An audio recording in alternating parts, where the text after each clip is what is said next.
while trolling the less respectable bars. Nothing new in that, really. Being a female lieutenant with tough-as-nails notoriety complicated dating. And with her particular tastes, you shouldn't be out here alone. Before she could register that deep voice as someone she recognized, Margo had her coat open, her loaded Glock in her hand. The weapon didn't faze him.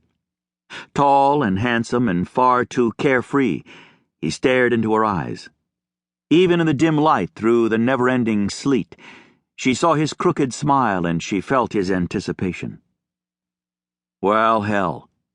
Spending hours in a classless bar amid nasty drunks had less impact on her tension than Dashiel Riske's half-smile. She didn't lower the gun, but she did keep her finger off the trigger. Stupid move, Dash. Approaching you in the dark? He stepped closer and, moving her gun hand aside, put his fists in the lapels of her coat and pulled it closed against the blustering wind. The position had his hands near her breasts and caused her heartbeat to stall. Would you shoot me? No. She was trained enough to discern a threat before firing. But I might slug you. Taking liberties, he slid his hands up and under her collar to draw her closer. Is that forthcoming? He angled his face down to hers. Should I duck for cover? No. If he weren't so warm, she'd have pushed him away. Maybe.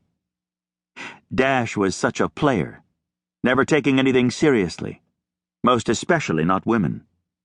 Where other men hesitated, he forged on with sensual confidence born from success. For a while there he'd hung at the bars with her, specifically Rowdy's bar, Getting Rowdy, the closest to where the women had been grabbed.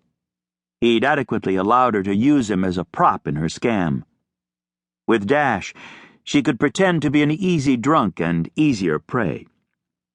Even though she'd sometimes sat on his lap, kissed his neck or ear, even felt him up, other women had come on to him.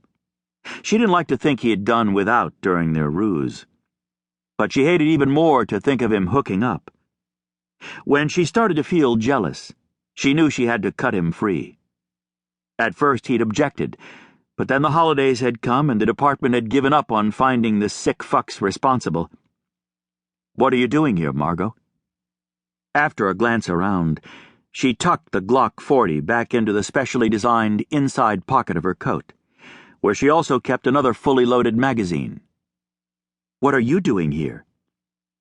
I vote we sit in your car out of this ice storm and then I'll tell you. It beat freezing to death, so Margo turned and, with a touch of her hand to the driver's side handle, released the auto lock. Sliding into the leather seat, she pushed the keyless ignition button.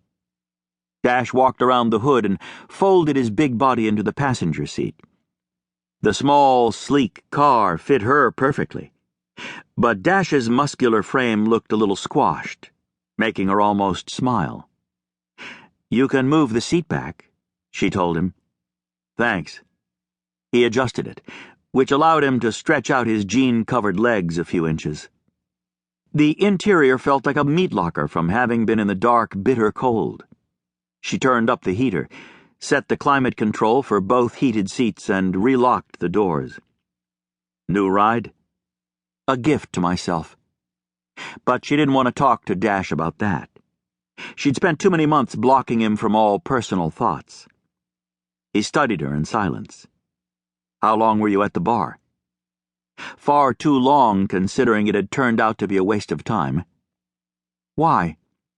Just wondering if you might have had a little too much to drink. Of course I didn't. He'd done this routine with her enough times to know she never let herself get tipsy.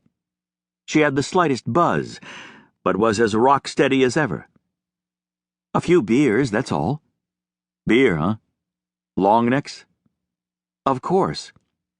She varied her routine from one bar to the other, just in case her drinking habits factored into the minds of the psychopaths preying on their victims. She showed up at each bar pretending to be already drunk, and then added to that perception by her loose behavior. I suppose you're as good at holding your liquor as you are at everything else.